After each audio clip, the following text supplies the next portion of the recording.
the Secrets, a new commentary. Discourse number 36, given in Bombay, India.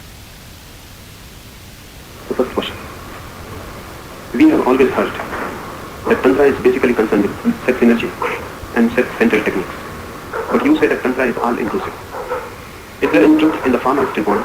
The majority of the techniques in the Jnana seems to be non-tantric. Is this true?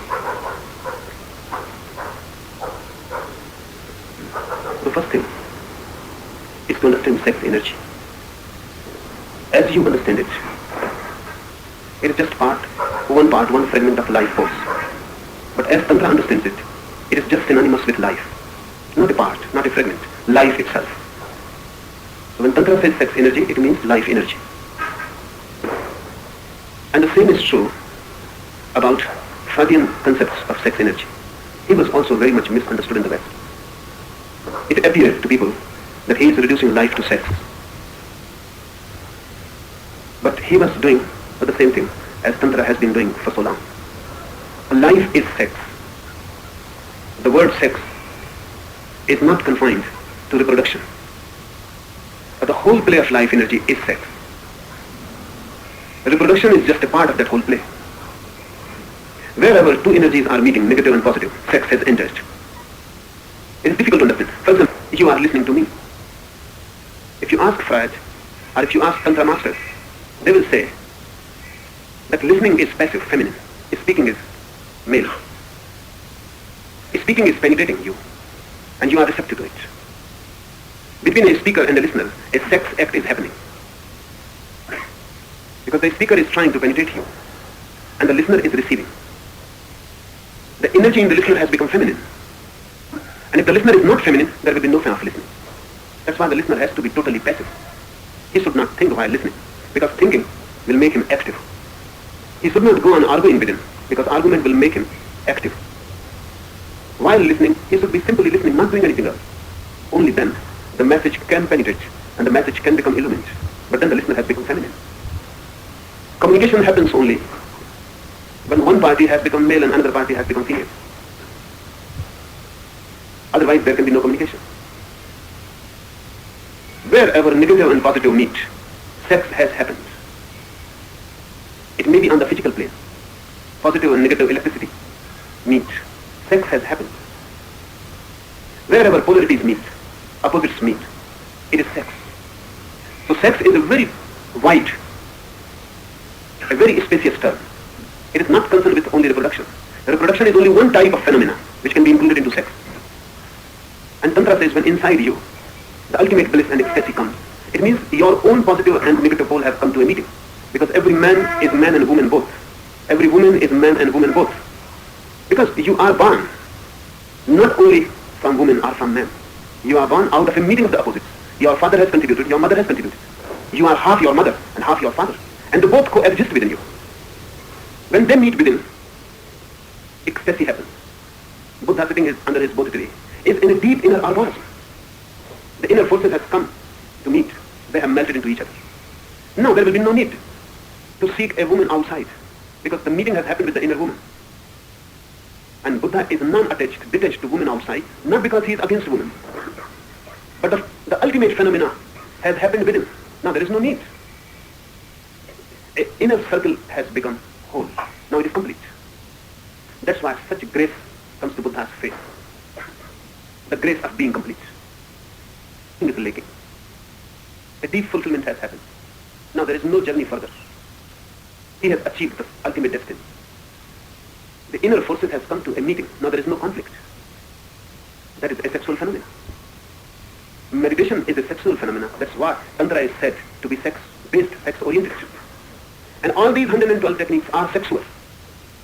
Really, no meditative technique can be non-sexual. But you have to understand the wideness of the term sex. If you don't understand them, you will be confused and misunderstanding will follow. So whenever Tantra says sex energy, it means the elan vital, life energy itself. They are synonymous. And whatsoever we call sex is just one dimension of life energy. There are other dimensions. And really it should be so. You see, a seed is sprouting. Somewhere, flowers are coming into the trees. The birds are singing. The whole phenomena is sexual. It is life manifesting. The bird is singing. It is a sexual call, invitation. The flower is attracting butterflies and bees. It is an invitation. Because those bees and butterflies will carry the seeds of reproduction. Stars are moving in the space. No one has yet worked about it. But this is one of the oldest Tantra concepts, that there are male planets and female planets. Otherwise there will be no movement. And it must be so, because the polarity is needed, the opposite is needed, to create magnetism, to create attraction. Planets must be male and female. Everything must be divided into these two polarities. And life is a rhythm between these two oppositions. Repulsion and attraction, coming nearer and going far. These are the rhythms. And Tantra uses the word sex. Wherever the opposites meet, it is a sexual phenomenon. And how to meet your inner opposites, how to make them meet, is all. That is the purpose of meditation. So all these 112 methods are sexual. There cannot be anything else, there is no possibility. But try to understand the wideness of the term sex.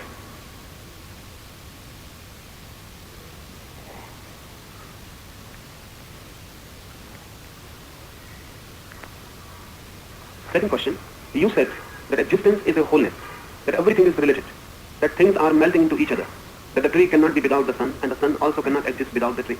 In the above reference, please explain how ignorance and enlightenment are related to each other. They are related. Enlightenment and ignorance are the two polar opposites. Enlightenment can exist only because there is ignorance. If ignorance disappears from the world, enlightenment will also disappear simultaneously. But because of our dualistic thinking, we always think that opposites are opposites. They are complementary. They are not really opposites. They are complementary because one cannot exist without the other. So they are not enemies. Birth and death are not enemies, because death cannot exist if there is no birth. So birth creates the base for death to exist. And birth cannot exist if there is no death. Death creates the base. So whenever someone is dying, someone is being born. At one point death, immediately at the next point it becomes birth. They look opposite. They work in opposition as far as the surface is concerned. But deep down, they are friends, helping each other. This is easy to understand about birth and death. But it will be very difficult to understand about ignorance and enlightenment. Because we think when a man becomes enlightened, ignorance has disappeared completely. This is the ordinary standpoint about enlightenment. It disappeared completely. No, that's not right. Rather on the contrary, when a person becomes enlightened, enlightenment and ignorance both have disappeared. Because if one is there, the other is bound to be there. The one cannot exist without the other. They exist together or they disappear together. They are aspects of one thing, two faces of one coin. You cannot make one face of the coin disappear and retain the other. When a person becomes a Buddha, really at that moment both have disappeared. Ignorance, enlightenment, both. And consciousness is left and the opposites have disappeared. Pure being is left. The conflicting, opposing, helping opposites have disappeared. That's why so many times Buddha is asked, what happens to an enlightenment? He remains silent. He says, don't ask me, because whatsoever I say will be untrue. Whatsoever I say will be untrue. If I say that he has become silent, that means the opposite of silence must exist there. Otherwise, how you can feel silence? If I say he has become blissful, then anguish must exist side by side. How you can feel bliss without anguish? Buddha says, whatsoever I say will be untrue. So he remains consistently silent about the state of enlightened person. Because our all terms are dual.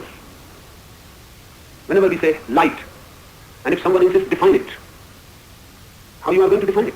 You will have to bring darkness in, only then you can define it. You will say light is that where darkness is not, or something like that. One of the greatest thinkers of the world, Voltaire, used to say that we can communicate only if you define your terms first. But that's impossible. You have to define light, you will have to bring darkness in. And then if it is asked what is darkness, you will have to define it by light, which is undefined.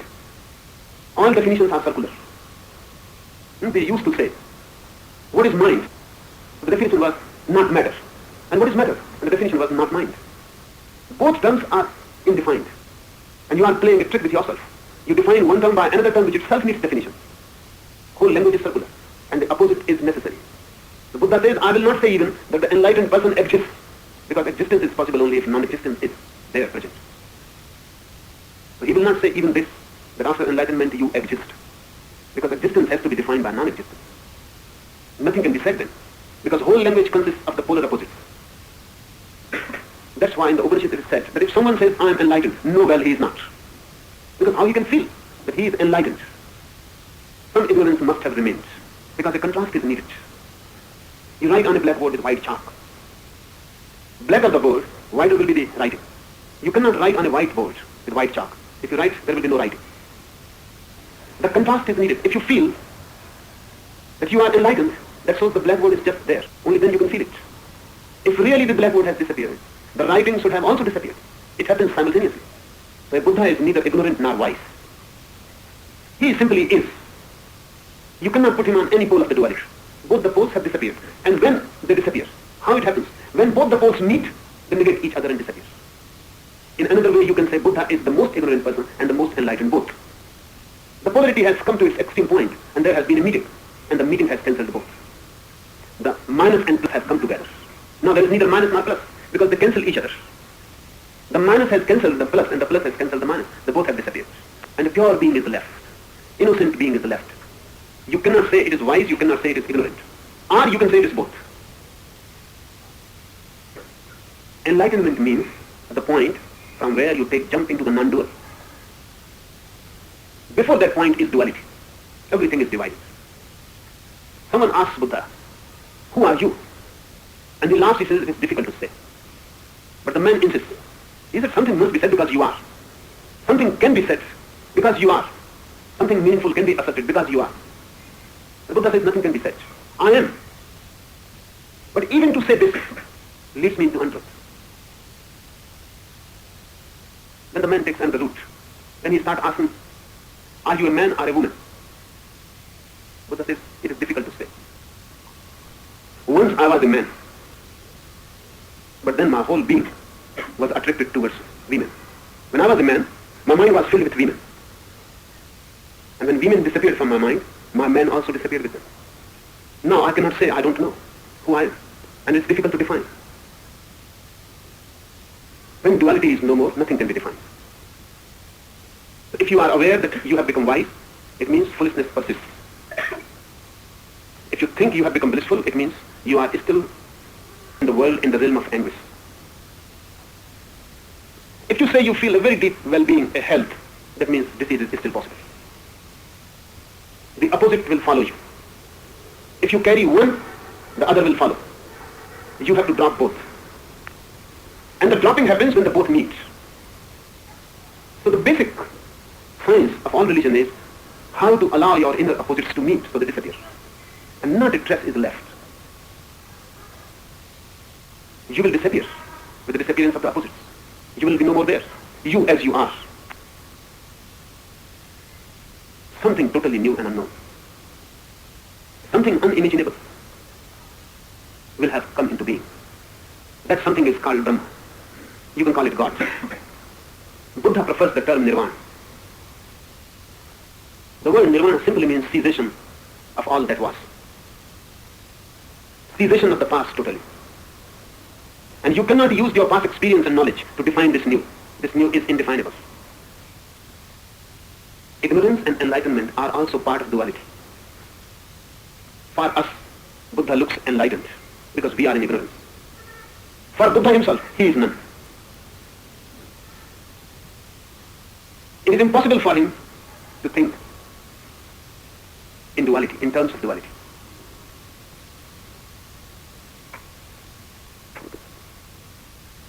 Third question, will you please tell us why Krishnamurti is against technique, whereas Shiva is for so many techniques?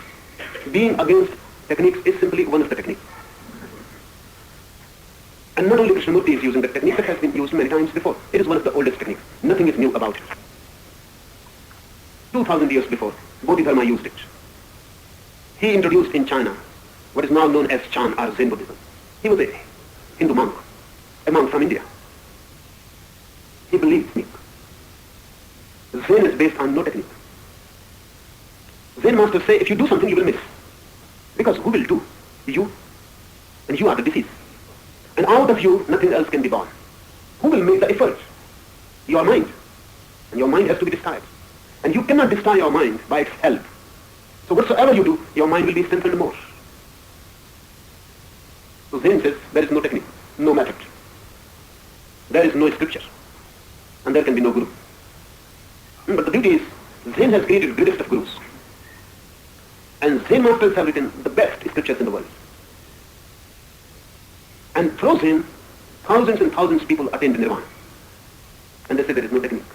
So it has to be understood that no technique is really one of the foundational techniques. And the emphasis is on no, so that your mind is negated. Mind can have two attitudes, yes or no. These are the two possibilities, two alternatives. Just like everything. No is the feminine and yes is the male. So you can use the method of no or you can use the method of yes. If you follow the method of yes, then there are many methods. But you have to say yes. If you follow no, then there are not many methods, only one. Because there cannot be many no's, there can be many yes. Look at this point. There are so many religions in the world. So many types of theism. At least 300 religions in existence right now. So theism has 300 temples, churches, scriptures. And atheism, there is only one type of atheism. There cannot be two. Atheists have no sects. When you say there is no God, the thing is finished. You cannot differ between two no's. You cannot make any difference. But when you say yes, there is God, there is possibility of difference. Because my yes will create my own God. Your yes will create your own God. Your yes may be said to Jesus. My yes may be said to Krishna. But when you say no, then all no's are similar. That's why there are not sects in atheism. Atheists are all alike. They don't have any scripture, they don't have any church. When they don't have any positive attitude, there is nothing to differ. A simple no is enough. The same has happened about techniques. No has only one technique. Yes has 112. Or many more are possible. You can create new combinations. Someone has asked that the method you teach, the dynamic method of meditation, is not included in these 112 methods. It is not included because it is a new combination. But all that is in it is there in 112 methods. Some part in some technique, some other part in some other technique. These 112 are the basic methods. You can create thousands out of them. And there is no end to it. Any number of combinations is possible. But those who say there is no method, they can have only one method. You cannot create much out of no. So Bodhidharma, Linchi, Bokoju, Krishnamurti. Really Krishnamurti comes just in the succession of Zen masters. He is talking Zen. Nothing is new about it. But Zen always looks new. And the reason is because Zen doesn't believe in scriptures, doesn't believe in tradition, doesn't believe in technique. So whenever that no arises again, it is fresh and new. Yes believes in tradition, in scripture, in masters. So whenever yes is there, it will have a long, beginningless tradition. So those who have said yes, Krishna or Mahavir, they go on saying that we are not saying anything new. Mahavir says, before me, 23 Tirthankaras have taught the same. And Krishna says, before me, this seer gave this message to that seer gave that message to that, and it has been coming.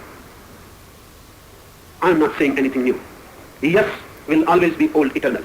New will always look new, as if suddenly it has come into being. Because new cannot have traditional roots. It is unrooted. That's why Krishnamurti looks new. He is not. And what is this technique? Denying technique. It can be used. It is one of the subtlest ways to kill and destroy the mind. Mind tries to cling to something. That is support. Mind needs support to be there. It cannot exist in a vacuum. So it creates many types of supports. Church, scripture, Bible, Quran, Gita. Then the mind is happy. There is something to cling to. But then with this clinging, the mind remains. This technique of no technique insists that destroy all supports. So it will insist there is no scripture. No Bible can be of help. Because Bible is nothing but words. No Gita can be of any help. Because whatsoever you come to know through Gita will be borrowed. And truth cannot be borrowed. No tradition is of any help. Because truth has to be achieved authentically, individually. You have to come to it. It cannot be transferred to you. No master can give it to you because it is not something like property. It is not transferable. It cannot be taught because it is not an information. And if a master teaches you, you can learn only words, concepts, doctrines. No master can make you a realized one. That realization has to happen to you. And it has to happen without any help. Because if it happens through some help, then it is dependent. And then it cannot lead you to ultimate freedom, to moksha. So these are the part of this no technique. Through these criticism, negation, arguments, suppose are desired, then you are left alone. No guru, no scripture, no tradition, no church, nowhere to move, nowhere to go, nowhere to be dependent. You are left in a vacuum. And really, if you can conceive this vacuum and are ready to be in it, you will be transformed. But mind is very cunning. If Krishnamurti says you that these are the things, no support, no clinging, no masters, no scripture, no technique, you will cling to Krishnamurti. There are so many clinging to him. The mind has created again a support. And then the whole point is lost. Many people come to me and they say, our mind anguish. How to come to the inner peace, how to attain the inner silence. And if I give them some technique, they say, but techniques cannot help. Because we have been listening to Krishnamurti. Then I ask them, then why you have come to me? And what do you mean when you ask how to attain silence? You are asking for a technique. And you are still going to Krishnamurti to listen. Why? If there is no master, and if the real cannot be taught, then why you are going on listening to him? He cannot teach you anything.